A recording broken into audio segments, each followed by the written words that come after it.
ఎల్లుండి ఎమ్మెల్యే కాడికి పోదాం పారాదు. మన ఊర్లో కొత్త రేషన్ కార్డులే రాకపాయే, అడుగుదాం ఏమంటాడో. నీ అందరికి వస్తాయి మనకొస్తాయి, ఆడికి పోయి ఏం చేస్తాం, కార్ కిరాయిలు దండగా అని చోట మోటా లీడర్లు. అవ్వయ్య, మా పార్టీ కార్యకర్తలకే బాజాప్తి ఇస్తాం, మా పార్టీ జెండా మోసిన వాళ్ళకే పథకాలు, ఎవరికి చెప్పుకుంటావో చెప్పుకోపో అని ఎమ్మెల్యేల ధమ్కీలు. గ్రామ సభలు పెట్టుడు, అందరి ముంగట పేర్లు సెలెక్ట్ చేసుడు, గివేం లేకుండే.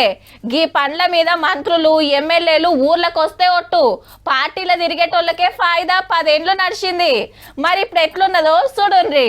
పథకంలో పేరు వచ్చిన వాళ్ళది సంబరము, రానోళ్ళు గరం గరము. ఏళ్ళకెళ్ళి ఏటింగ్ వేస్తుంటే ఇప్పుడు వచ్చిందని వాళ్ళు, మాకు ఇంకేనడు వస్తుందని వీళ్ళు. కొందరు సర్కార్కు శనార్థులు చెప్పుడు, కొందరు నిలదీసుడు. ఆవేశమాగని కాంగ్రెస్ బీఆర్ఎస్ ఉత్తమ కార్యకర్తలు జగడాలు పెట్టుకున్నారు, దౌడలు అలగొట్టుకున్నారు. ఇట్లా నడిచిన ఈ 4 పథకాల గ్రామ సభలు. గత ప్రభుత్వంలో నేను కూడా 5-6 సార్లు అప్పీక తీసుకున్నాను, కానీ నాకు అప్పుడు ఏమీ రాలేదు. ఈ ప్రభుత్వం ప్రజాపాలనలో నాకు రేషన్ కార్డు పేరు అన్నది చేశారు. 4 ఫ్యామిలీలు ఉంటాడు, ఒకే ఇంట్లో ఉంటాడు, మేము ఒక్కొక్క రూమ్ లో. అయితే అటువంటి దాంట్లో మాకే రేషన్ కార్డు రాలేదు. ఆడాడ ఆఫీసర్లతో జగడం పెట్టుకున్నారు, పోలీసులతో గిసరబసర అయ్యింది. ఖమ్మం జిల్లాలో అయితే టెంటే కూడా వీకిరు ఊరోళ్ళంతా కలిసి. కరీంనగర్ ఈ అక్కోళ్ళకి భూమి జాగా లేదట, అయినా కూడా ఇందిరా మిల్లు రాలేదని ఏడ్చింది. ఉన్నోళ్ళకి అన్ని ఇస్తున్నారని, గవర్నమెంట్ జాబ్ వాళ్ళకి పథకాలు పోతున్నాయని, భూములు ఉన్నోళ్ళకి రైతు కూలీ స్కీమ్ వచ్చిందని, లేనోళ్ళకి ఇస్తలేరని బాగానే లొల్లులు అయినాయి.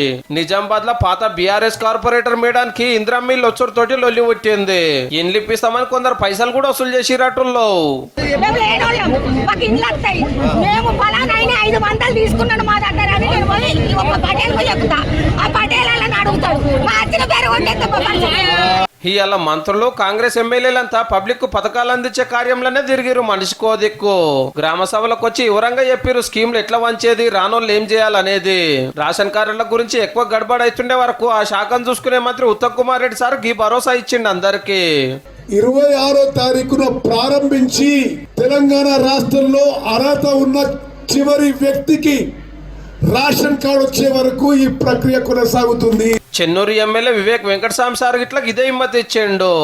ఎక్కడైతే రావో మీరు నాకు అప్లికేషన్ ఇవ్వండి, నేను మళ్ళీ ఒకసారి ఎంక్వైరీ చేపించి మీకు న్యాయం చేపిస్తామని చెప్పి మీ అందరికీ భరోసా ఇస్తున్నాం. రైతు భరోసా గురించి అయితే ఏడకింత సప్పు లేదు. గవర్నమెంట్ కూడా కులం కులా చెప్పింది ఏ భూములకు ఇచ్చేది. రాళ్లకి రప్పలకి లేఅవుట్లకి రోడ్ల కింద పోయిన భూములకు ఇవ్వం.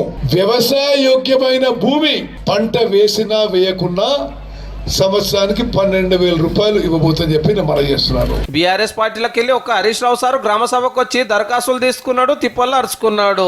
రుణమాఫీ కాలేదని ఇంతమంది దరఖాస్తులు ఇచ్చారు. నాకు మహాలక్ష్మి ఎప్పుడు ఇస్తారు సార్, 2500 ఇస్తానని రేవంత్ రెడ్డి అని మా చెల్లెళ్ళు అడుగుతా ఉన్నారు. 4000 పింఛన్ అన్నాడు సార్, ఎప్పుడు ఇస్తారో అని అడుగుతున్నారు. ఈ కితక్ నియోజకవర్గానికి 3,500 ఇందిరా మిల్లు కట్టియాలని డిసైడ్ చేసింది గవర్నమెంట్.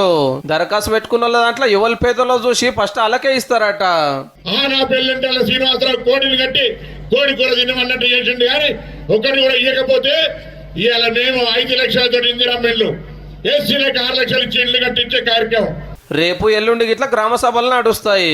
లిస్టులో పేర్లు లేనోళ్ళు అప్పుడే అప్లికేషన్ పెడితే ఎంక్వైరీ చేసి శాంక్షన్ చేస్తారట. ఈ కార్యమంతా తొడిచినాక 5 పూట 4 పథకాలు చాలా అయితే అన్నట్టు.